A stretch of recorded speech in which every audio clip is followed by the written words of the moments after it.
Good afternoon. I'm Editor Mark Pickering, and on behalf of the Pantagraph Editorial Board, publisher Julie Bechtel, GM Barry Winterland, and Managing Editor Julie Gerke, I wanted to thank each of you for appearing at this editorial board forum. I'll briefly summarize the format and then proceed to the questions. Each of you will have 1 minute for an introductory statement. Questions follow in a round-robin format, with answers limited to 2 minutes each. My name's Ian Bain. I'm 43 years old. I'm running for mayor of Bloomington. I'm a small business owner. I was a talk show host here in town. My 3 priorities are to cut the sales tax to 6.5% to help the community grow and help the small businesses, to cut the property tax to help the folks who live here afford the homes they live in so we don't lose more people, and third, to finally repair the streets, something that doesn't appear to be getting done. And that's all. Okay, Terry? I'm Terry Renner, and I'm actually the only candidate running for mayor who has a record of accomplishment and over 30 years of boots-on-the-ground experience in local government. When I worked for the International City County Management Association, I worked for local governments throughout the world on a wide range of problems. In addition to that, I, of course, was on the county board here for 12 years. 8 years I was the chair of the Justice Committee, which supervises $50 million of the $75 million budget. And, of course, I've been mayor. And if you're mayor, you have to deliver, and I think I have on everything I promised. We went from an F to an A+ in transparency. We have regular mayor open houses.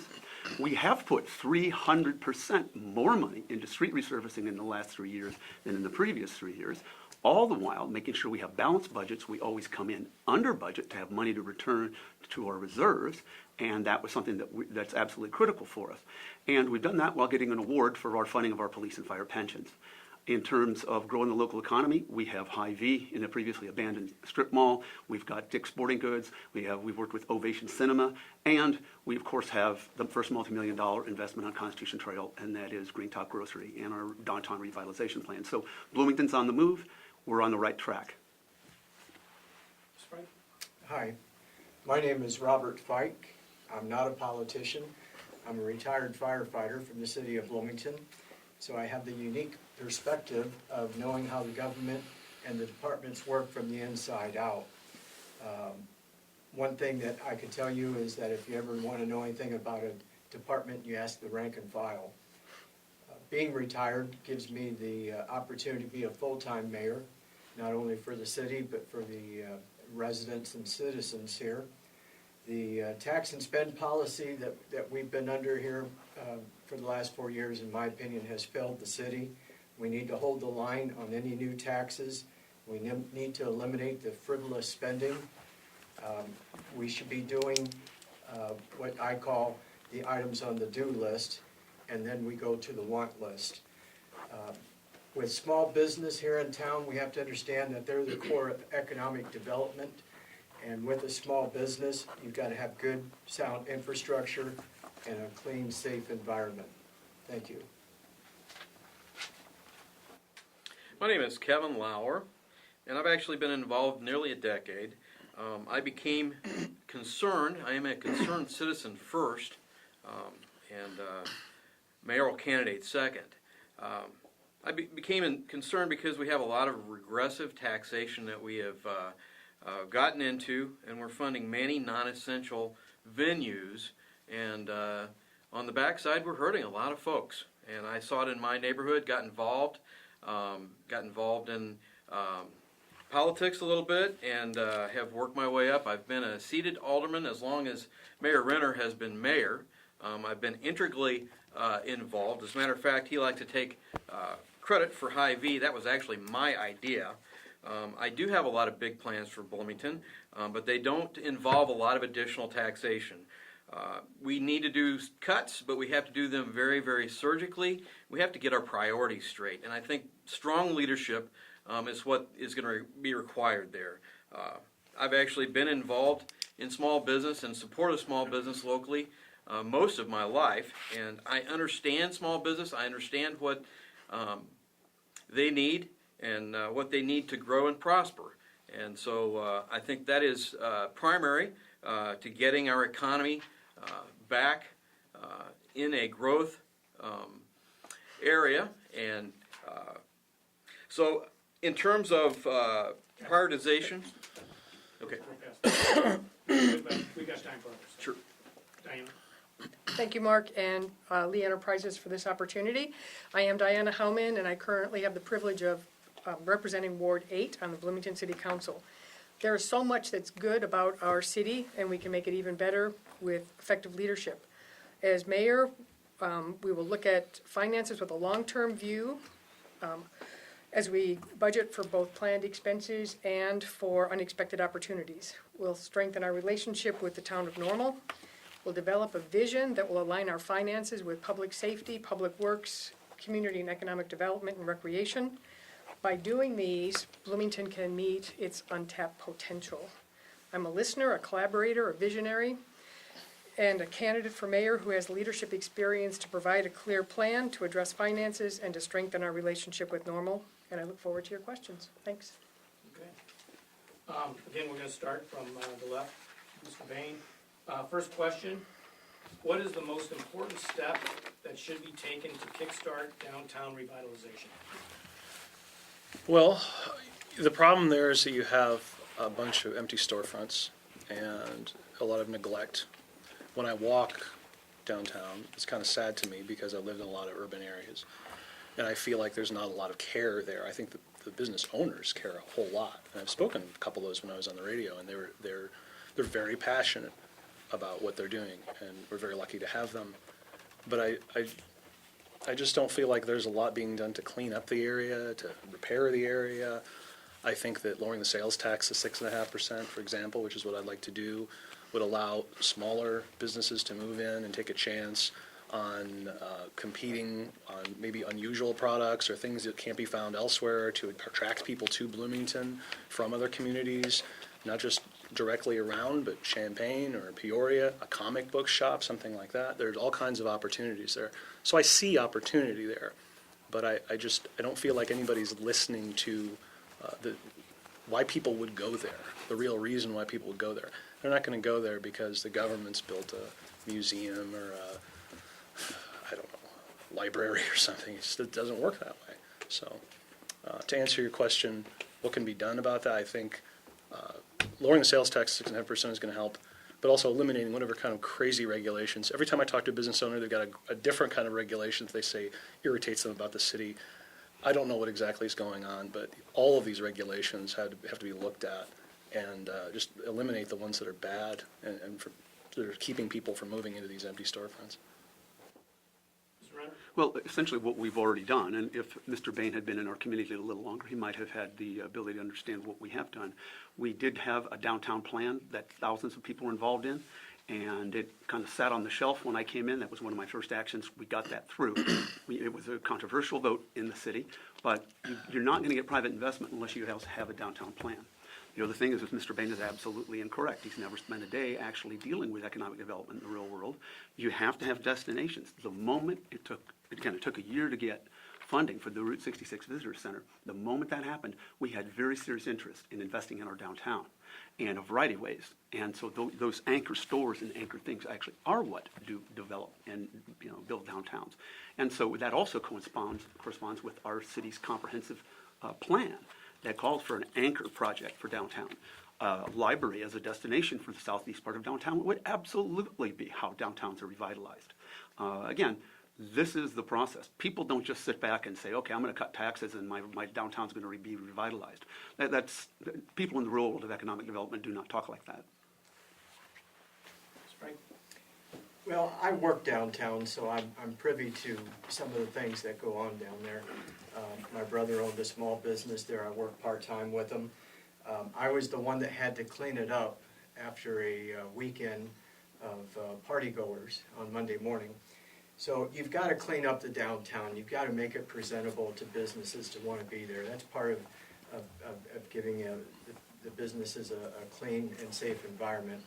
But in order to make it safe, we have to get some of the homeless, indigent people off the streets. And I think we can do that by using the mental health budget that we had gotten part of from the sales tax increase. Let's find them some shelter, let's find them some homes, let's find them a job, something to get them off the streets. We also want to see more police downtown Bloomington, and not just on Thursday, Friday, and Saturday nights, but all during the week. Let's have them walking a beat, so they're communicating with the businesses and communicating with the employees and the patrons of the downtown. And then we've got to address the parking problem. When I was there, it was bad, and it's still bad. The parking problem, you get the musical cars out in front of the businesses where they can move it and get an extra 90 minutes of time if they move it. I'm a proponent of having business owners, employees, and residents use the parking garage, free up the parking on the street, because I know I, for one, have done this before in the past, where you'll go around the block a couple times, can't find a parking spot, so you leave.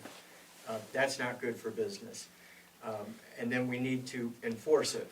If it's a $100 fine if you park on the street, we need to take steps to make sure that we have the facilities there for the people to park and shop in downtown, historic downtown Bloomington. Kevin? Well, I think we're actually spending a lot of additional funding concentrating just on downtown. We're currently in a recession in Bloomington, and we need to look at our community as a whole, not just at downtown. We have several folks here that are involved in new urbanism. I am not a proponent of new urbanism.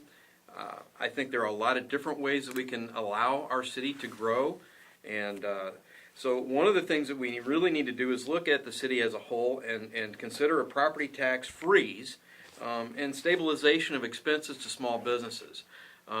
We need to allow small business to have the ability to plan into the future and understand that they have an expense ratio that is going to be stabilized, that the government's not going to impose additional expenses every 6, 8, 10, or 12 months. Folks need to know if they hire an employee that they're going to be able to afford that employee. And so a business expansion is a big gamble. And so we have to understand that. It's not just about downtown, but certainly downtown is a big part of that. And it would be a benefit to downtown as well as the rest of the community if we're able to allow folks to plan ahead. And so I think probably planning ahead and allowing small business to understand that we're in their corner, and we would like them to take that gamble and expand. Thanks. I've been frustrated by the lack of a plan. I understand that we did adopt the downtown plan, but we're not working it. The same thing with the regional plan to bring it on Bloomington. There's so much great information in there that we need to be using. If we had a plan, then when the library director came to council several weeks ago with the proposed expansion, the question wouldn't have been brought up, well, do we really want to keep the library where it is, or do we want to move it? We should know where we want the library to be. We should know where we want the entertainment district to be. We've got great history downtown. We've got a vibrant arts community, 30-some artists and residents in the downtown area. We need to somehow embrace that and make downtown a destination so that people will cross Veterans Parkway that live on the other side of town and come down and participate in all the great things that we have. I mean, when you see what happens on Friday night with First Friday, or one Friday night a month with First Friday, we should be seeing that every Friday, every Saturday, every night of the week. Because it's just a great opportunity to come in and see other people, mix with other people. Tour de Chocolate was probably the favorite, but that's a personal thing. So if we work with both the people that live and work downtown, plus the people who would come and play downtown, to determine what are our priorities, where do we start? Do we start with a green space? Do we start with a hotel? I mean, there's so many buildings in play right now downtown, this building included, that we should be somehow invested in working with the folks that own these properties and using that to help work our downtown plan. Second question, which we'll start with Mayor Renner. With the city facing $400 million in infrastructure and other capital improvement costs, where should the city draw the line in funding wants versus needs? Well, essentially, the needs are our highest priority.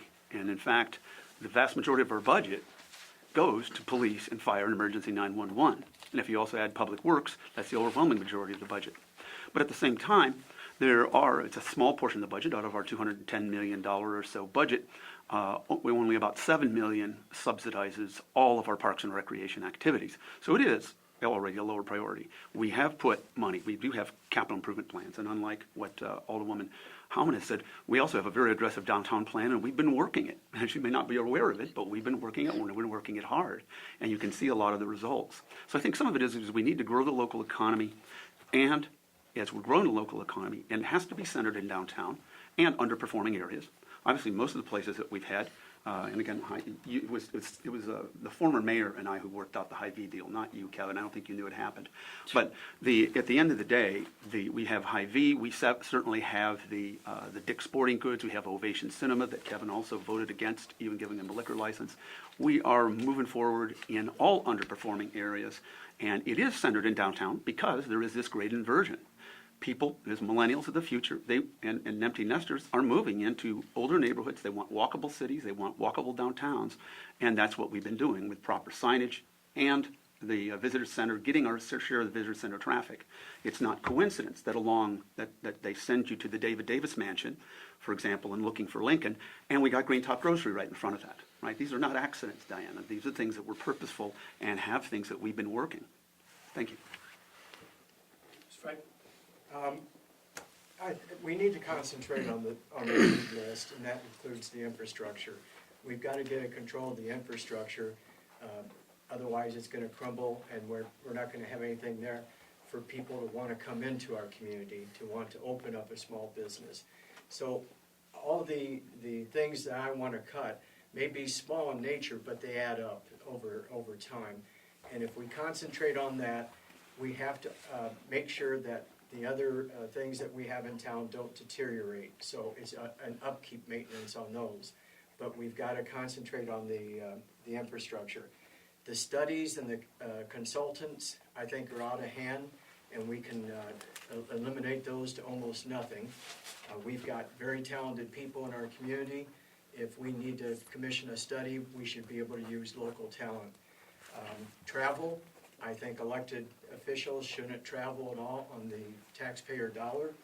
Company cars, I think I can't remember a time that I used a company car to drive to work and back.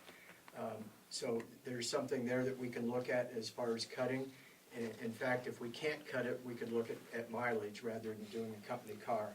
I'm a big proponent because I think government is too large of doing an early retirement package. I don't want to lay anybody off, but we can get rid of some of the people at the top with the heftier salaries and let them retire early.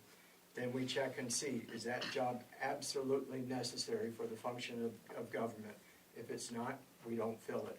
If it is, we hire somebody younger that doesn't have to have as much in income. So these things are things that we can cut. The number 5 fire station, of course, being a retired firefighter, that kind of got to me. That was one of these things where you build it and they will come. They didn't come. And it was a $3 million project. They just appraised it $700,000 now. So we lost $2.3 million on it. How much longer do we let it go before we sell it or do something with it?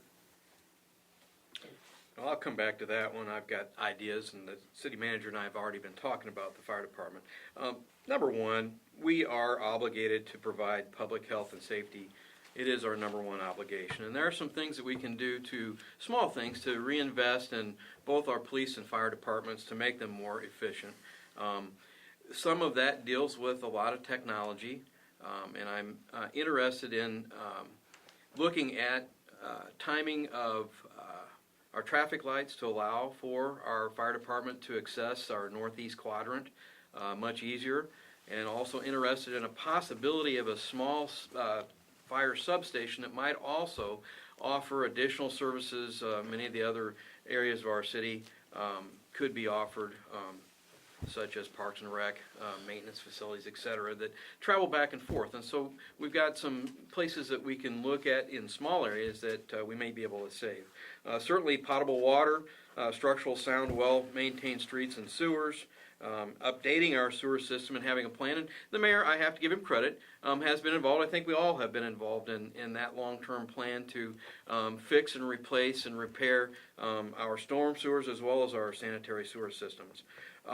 Those have got to be our primary fundamental things that we spend our capital on first, and then we've got to stop subsidizing our entertainment. We need to make that more of a demand-based type of venue. If folks want to come down to those shows, they should pay for those shows. And I don't want to get in and micromanage, but millions of dollars over the years is not acceptable in a recessionary period. We have got to find a better way to do that, and I think we can. I don't want to be painted as a negative guy all the time, but there are many things that we can do. Many smaller surrounding communities have nice venues, and much of that is voluntary. And so we may have to step back in time and take a new look at how we complete many of the things that we're used to. Thanks. Thanks. The debate between needs and wants is always interesting because what's a need for one person might be a want for someone else. And so it's looking at a balance, what's best for the community. Economic development will help us meet both our needs and our wants, which means that sometimes we have to spend a little money to upfront to bring in new businesses, to encourage people to the region. If we're working with the town of Normal in a stronger way to market the region versus our marketing Bloomington and Normal marketing Normal, we have an opportunity, I think, to be stronger in that area. When I was a kid, we moved several times, and I never remember my mom saying, wow, look at those curbs and gutters, don't they look nice? The first thing we would do is we would go to the zoo, we'd go to the library, we would take in what many people consider to be amenities.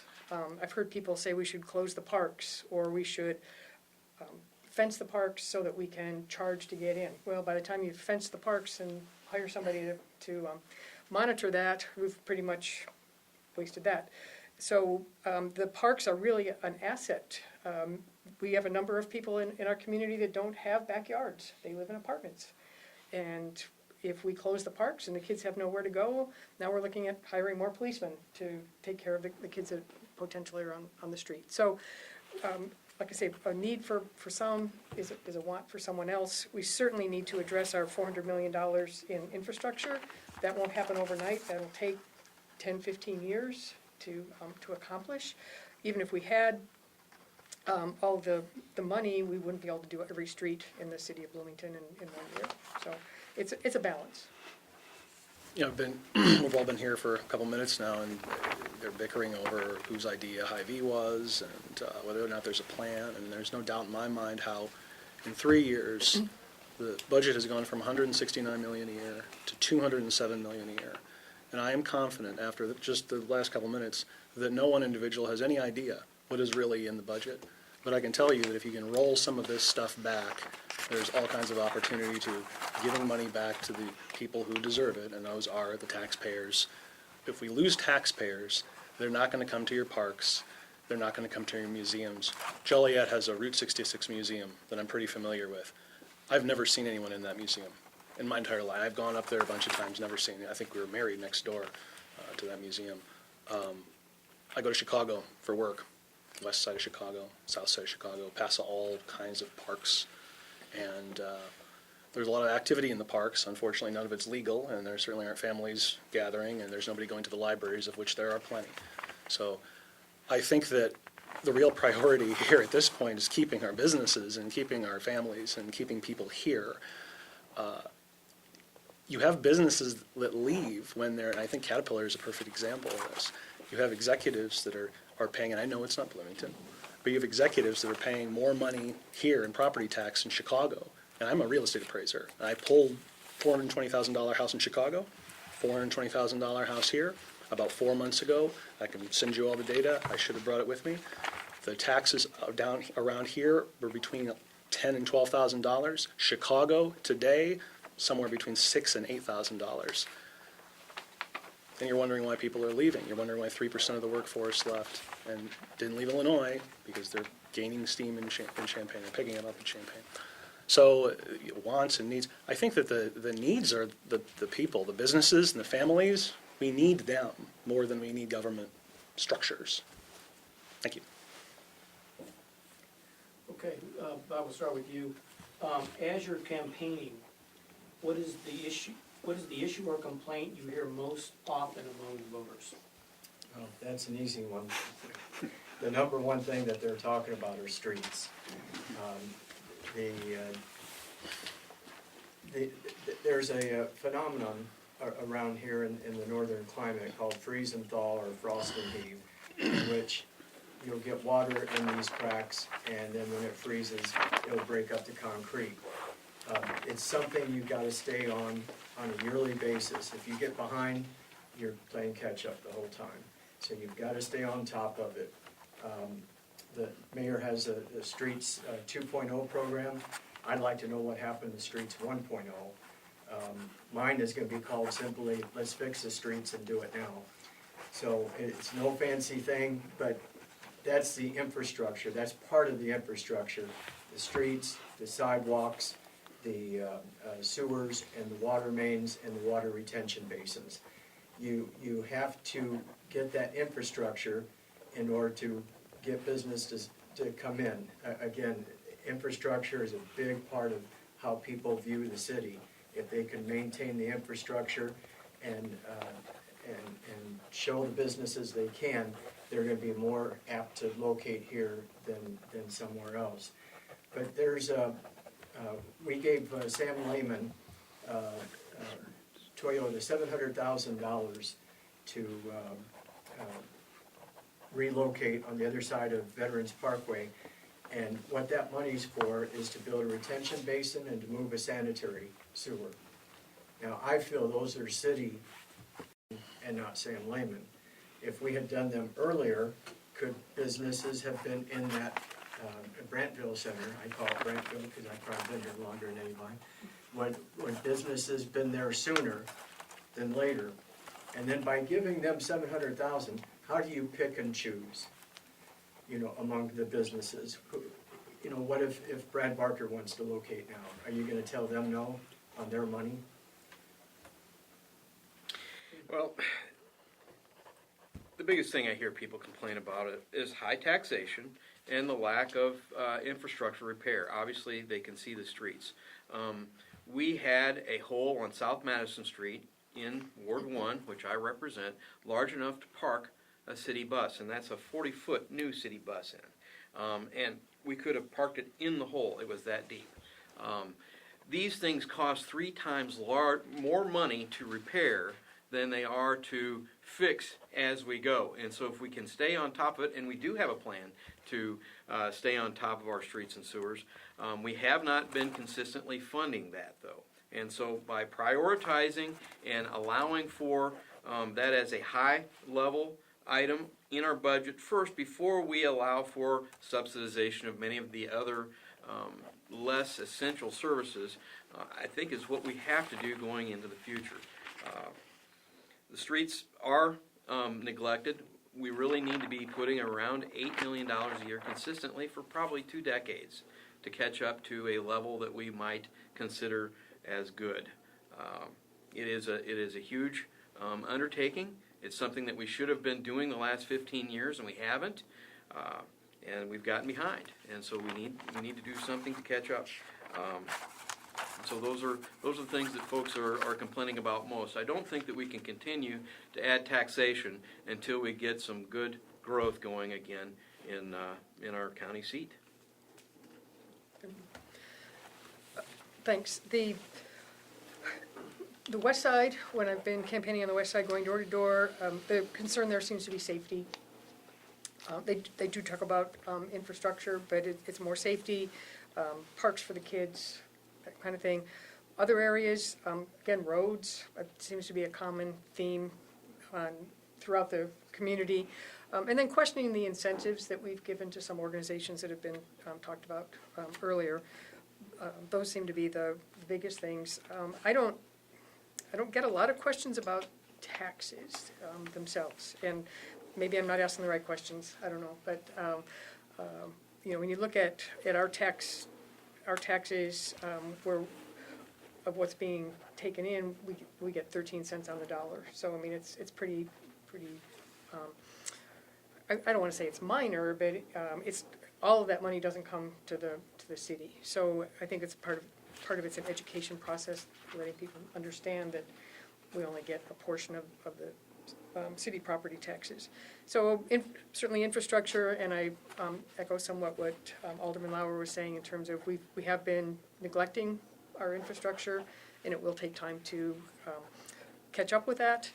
But in the meantime, we do have to be looking at economic development so that there are more people paying taxes and more businesses paying taxes to help defray that. The reason why none of them got a question about taxes is probably that no one has any faith that they'll cut taxes. We've had 6 big tax increases. This guy wants to raise the garbage tax. He wants a taxpayer-funded hotel. There's probably 3 or 4 other tax increases they're talking about that nobody knows about. It's crazy. Property taxes are nuts. The sales tax for restaurants, something like 10-something% is crazy. It's just unsustainable. Doesn't make sense. People are going to move to other places. That's what's going to happen. So that doesn't surprise me. I mean, one person who's never taken a city paycheck up here. I mean, what does that tell you? That's a interesting way to take a look at what government means to you as a candidate or as a mayor. When you have taken a city paycheck, government means a provider to you. But when you've never taken a city paycheck, government is something that comes along and takes your money. It's 2 very different things. But the things that I hear most about are taxes and the streets. I think it's just insulting that you take the budget from $169 million a year, $207 million, and then you don't fix the streets. I talked to one person who pays in excess of $20,000 in property tax a year, and there's something, I don't know, they won't pick the kids up or something, or the bus. It's insulting. And I understand there are all this whole matrix of confusing government that these people have set up in order to dodge any kind of questions or any kind of authority in answering anybody's questions. But you got to cut through that, and you got to use your ability or your mouth or whatever you've got to get property taxes down, keep your people, take care of your businesses. People cannot afford this. So it's not to say I'm not against libraries or anything like that, but it's just the priority is to keep our people happy, and you do that by letting them keep their money. And that's what people have told me, is they just, faith in government. They do not have any faith in the city government. Thank you very much. It's given me the opportunity, because truth matters, facts matter. And so I think some of the things we need to make clear, I think, is pretty obvious in any of the surveys that have been done in Bloomington. Streets and infrastructure are our biggest problem. These are, in a sense, legacy costs. This is a decision of many previous councils and mayors. There's no point in trying to point blame. We have to fix the problem. And we have been doing that. As I say, we increased about 300% the amount of money put into street resurfacing in the last 3 years. And as I say, in terms of also correcting, once again, I'm sure you know the truth. I don't know why you keep repeating the lie. I have never proposed a taxpayer-funded hotel, not $1. The project had to pay for itself. Any anchor project has to pay for itself. I've always said that. We don't give money up front like normal does. And that doesn't mean that doesn't work for them. You guarantee it, the taxpayer money. I see. Anyway, The other thing is that I'm not even sure what he's talking about in terms of garbage. Okay. But when it comes to the budget, you're also talking about a budget, the first figure that you cited, that was passed a year and some before I was even mayor. I don't know if you know how fiscal years run. 3 years ago. That's what I said. No, the first budget under me was fiscal 2015. And anyway, and Okay. we did go up about 15%. And some of those were a variety of things. The main 2 were streets and infrastructure. And the taxes you talked about were earmarked for streets or for our pensions, except for a half-penny sales tax. So the facts matter, the truth matters. We've been very fiscally responsible. We've held the line. We're delivering the same services that we delivered 5 and 10 years ago, but with 100 fewer employees in the city of Bloomington. We had, at the peak, 2009, we had 850 full-time equivalent employees. Today, we have 750 full-time equivalent employees. And that's part of what the budget task force that I appointed immediately after we had a clear budget structural deficit, came up with. And they said, there are some things you can look at. Maybe you might want to look at golf courses. You might want to look at a few things. but there's not as much, there's no pot of gold there left to cut. I don't like to pay taxes any more than anybody else, but the truth matters. When you're a mayor, you actually have to do things. You can't just make promises as mayoral candidates. Well, this next question is very timely then. There have been 7 tax increases or new fees adopted by the city council since 2013. How do you think the city should hold the line on taxes? Can we start with Kevin? Well, right off the bat, I think we should freeze property taxes, and I think we should stay away from additional fees and licenses, et cetera, that raise the expense to small business and the citizen. We've got to look at funding our essential services first, and there's a lot of things that I think integrally we could do in terms of our management to find some efficiencies, and some of those would require small investments. It came to my attention that we're still doing a lot of our managerial duties in many of the departments in the city manually, and we're in the age of technology. There's no reason that we shouldn't invest a little bit of money and over time recoup that and save into the future. And so automating many of our management systems would be one of the things that I think we could do with a small investment, and moving forward save for decades to come. Reprioritization of what we're doing is a big way. And I think the city has taken responsibility for many, many things. When the economy was good, everything was rocking along, and we didn't have a lot of complaints because everybody was making money. We've got a lot of unemployment. We've got a lot of small businesses, especially, even our larger businesses, that are not doing as well as they have in the past. And so we've got to tighten our belts at the city. And that's one thing that I don't think we've done a very good job of in terms of going forward into the future. We didn't expect a recession to last 8 or 10 years, but it may be the new norm. But I don't think we have to accept that. I think that if we tighten our belts and allow for folks to understand that we are committed to holding the line, that they will have the confidence to take the risk and grow. Thanks. Thanks. Yeah, we have increased some fees and taxes. Motor fuel tax went to roads, which I think we've already heard, everybody's kind of in agreement that infrastructure's a need. Utility went to fund our pensions, which had been overlooked for a number of years, and under, I will say, under the mayor's term, we have put into place a plan to address pensions, and we are looking at being fully funded by, I think it's 2041 on our pensions, or being up to date with that. We have made trash a core service. We're the only community in downstate Illinois that where trash is a city service, and our costs have gone up in that, and we've had to pass some of those along. We do not recover all of the expense for that, so part of the trash fee does come out of the general fund. I don't see any way of our getting out of trash as a core service. We've made it a core service in the city. And the sales tax, yes, we are partnering with the town of Normal and the county for mental health, which I know we talked about homelessness earlier. That's part of people being homeless is not having the mental health facilities that they need. So sales tax going to mental health, connect transit, operating infrastructure. We needed to do that. Am I keen on all the fees and the increases? Not especially, but we have come in this community to expect very good services, and with that comes cost. We're nickel and diming our businesses to death, and we're nickel and diming our people to death with taxes, $25 fees and $60 fees and whatever.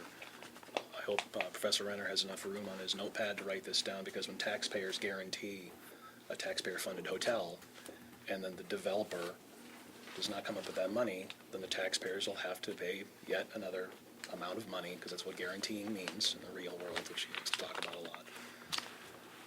taxes have got to come down. It's just, my plan will cut the sales tax to 6.5% to help our local businesses compete, bring people in, bring businesses in, bring in Champaign, Peoria, people will come here to buy stuff. Cutting the property tax as much as possible, and then using the office of the mayor to campaign to other government agencies to beg them to lower their property taxes so that we can keep the people we have. It's very important. So, and repairing the streets, if you can just get rid of all the junk projects or whatever the things these people want to do with taxpayer-funded ventures or whatever they've learned in Washington, D.C. about how to stick it to taxpayers, there's no reason why taxes have to go up to repair the streets. So, too many taxes, that really is the problem. And we will turn into Decatur if we keep this up. We will. Yeah, first of all, one of the things that we have to realize is that property taxes have been frozen in the city of Bloomington. Actually, you pay less in property taxes today than you did 5 years ago. The council did agree on that. We realize that school districts, maybe, you should run for school board if you really wanted to. That's where you have the property taxes. And just one other clarification, you don't know anything about the hotel deal because that's everything you said was not true. Well, okay, that's fine. At the end of the day, everything you said was not true. Anyway, what we need to be doing is, frankly, as some people said, growing the local economy. And that's one of the things that's really critical. As Diana mentioned, the quarter penny for the sales tax, that was earmarked. It shows up on our ledger for $2.4 million, but that money goes to the county. That goes with about $1.6 million from normal to fund mental health. We can't have a situation where the jail continues to be our main mental health facility in our community. That's an embarrassment to us. And so we have stepped up to the plate for that. And again, in 4 budgets, and the 4th one's coming out now that I've been involved with, 2 have had no tax increases. Even though our costs went up, we made do. 2 of them did. 1 of them, all were earmarked, and it was only about 2% total. They were earmarked either for streets or for police, fire, pensions. The quarter penny, or the penny sales tax, about half of it was earmarked. Quarter penny for mental health, quarter penny for streets, and a half penny to try to fix our structural deficit. So just to set the record clear there. But we are still the lowest metro area in central Illinois in terms of our sales tax rate. We wanted to make sure that we didn't have that competitive advantage. But at the end of the day, mayors deal with the real world in real time with real problems and real people. And so we have to actually make things happen. There are no free lunches. I'd love to be Mr. Free Lunch King, but there are no free lunches. Streets don't pay themselves. And just one other last point about streets. I think somebody did mention the $8 million. You can't do more than about $8 million in one season because you've got to choreograph things. You've got to make sure that you don't tear up a road or a paved road you're going to have to tear up for sewers in 5 years. So it's actually quite complicated. And I think it might have been Kevin who said 10 years. And I think that's unfortunately probably the case. My policy is quite simple. It's to hold the line on any new taxes or usage fees. So there'll be no new taxes or usage fees while I'm mayor. The things we can look at to help generate revenue, and no one's mentioned it, but the intergovernmental agreements with Normal. I think this is a perfect time to sit down and talk to Normal again about a Northeast fire station and see if there's any way that we can repair the relationship, because there's a lot of trust that's lost between the 2 communities. If we can sit down and talk and work out that trust ideology, then we can go over and see if there's things that we can share as far as duplication of services. And it's just not the fire station. It could be the police station. It could be Parks and Rec. It could be garbage pickup. The 2 cities meet. So wherever they meet, whatever happens to be the closest, maybe it could be a shared obligation where Normal will do one thing and Bloomington would do the other. But I think it would be very mutually beneficial for both cities to explore this right now, because you can save money right there. The fire station, I mentioned that. It's very hard to talk about a Northeast fire station when you've got one in Southwest Bloomington crumbling right before your eyes. So we have to do something with that one. I think the residents would be a lot more open to doing a Northeast fire station. And it's nothing new. When I ran rescue calls in 2008, it took me forever to get up there. So it's not a new problem. So we don't have to be in a hurry to address it, but now's the time to look and see if we can do anything with normal. Okay. This last question is sort of a way you can kind of summarize this forum. Why should the voters of Bloomington elect you mayor? Dana. Okay, thanks. I'm asking for votes from registered voters in the February primary because I feel that I bring the leadership that's necessary to move our city forward. I have an understanding of how city government works and understand that as mayor, we can influence ordinances and such things as budgets and tax increases or decreases, but the mayor has no vote. It's up, unless it's to break a tie, it's up to the city council. So for any of us to sit here and say categorically we'll do one thing or another is just not realistic. So we have made some good progress. Our city vision is to be the jewel of the Midwest, and I think we've got the potential to do that. There are areas of our city that are jewel-like, and there are areas of our city that are diamonds in the rough, and we need to be paying some attention to those diamonds in the rough to bring those up to the quality and the standards of the rest of the city. If you like excuses, or if you like a bunch of facts about why your taxes are so high, there are plenty of other candidates. What I offer are results, 6.5% sales tax, finally fixing the streets, cutting the property tax, cutting ridiculous business regulation that hurts our businesses, cutting taxpayer handouts to certain businesses over others. It's just not right. It's just not right. People here are suffering. You know, I haven't talked about this a lot, but when I left the radio here, I was on the radio here, I was offered a job in a really great market, and I thought about leaving. I'm sure he would have loved if I had left, but I thought about it, and Illinois, I was born in Illinois. I've got family scattered all throughout the state, and I made a decision to stay here and do this because I care about the people that I spoke with for years here on the radio, and I heard the stories of people that we never talk about. We talk about government going without if a tax, some kind of a federal grant doesn't come in, but no one ever says what's going to happen when you raise a tax on some family. How are they going to come up with that money? Nobody ever even brings it up. It doesn't come on the radio. Nobody talks about it. So what I hope to be is an advocate for taxpayers. It's about time we have that before we lose more people in Bloomington. It's something I'd be honored to be your advocate for taxpayers, and that's what I would do. And I thank you very much for your consideration. Mayor? Okay, yeah, thank you. I think Bloomington has lots of challenges, but I think we're on the right track. Just a few months into my being elected, we have passed a $10 million street resurfacing bond. It was a very difficult thing to get passed for a variety of reasons.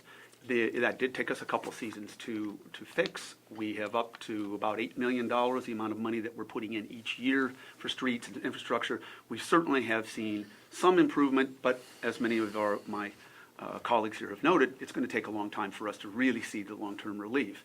But we have made great strides in transparency and open governance. Illinois Policy Institute has given us 2 awards. They went for giving us, as I mentioned, an F to an A+. I have had almost 100 open houses. If anybody wants an answer, they can come. They come. Mr. Bain's never been to an open house. Usually the people who don't want answers don't come to open houses. But if you want answers, we can sometimes handle them in real time. We can get you what you need. We can't always solve the problem.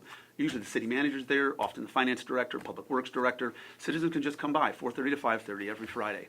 And we can get them answers. Now, I used to say I'd meet with everybody. I have to qualify that and say, okay, if it's about a personnel matter or if you're suing us, I can't meet with you. Other than that, I will meet with you. If you want information, if I've got it, I will give it to you. This is your government. As I ran, I said my vision was one that was surrounded by windows of City Hall so that any citizen from any part of town could come in, look in, see what they're paying for. And that's what we have. At the end of the day, we also have boards and commissions that are far more reflective of our community. We have millennials, we have gays, straights, people from the west side, east side. This is not an affirmative action program. It's basically, we are trying to make our boards and commissions have more diverse viewpoints. And I think we're going to make better decisions. And frankly, we also have people who will be our mayors and aldermen and perhaps maybe state representatives of tomorrow, if we get younger people involved as well early on.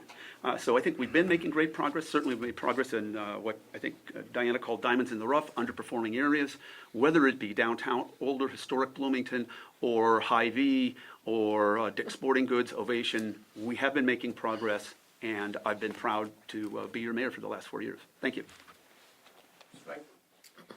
Well, thank you to the Pantagraph for conducting this forum, and thank you for having me here today. And I would be greatly honored for the citizens of Bloomington to consider me as their choice for mayor. You can probably tell from my answers I'm not a politician. That's because most of them are probably pretty short. But I can be a full-time mayor, being retired from the city. I know how the city operates. I know how the departments operate.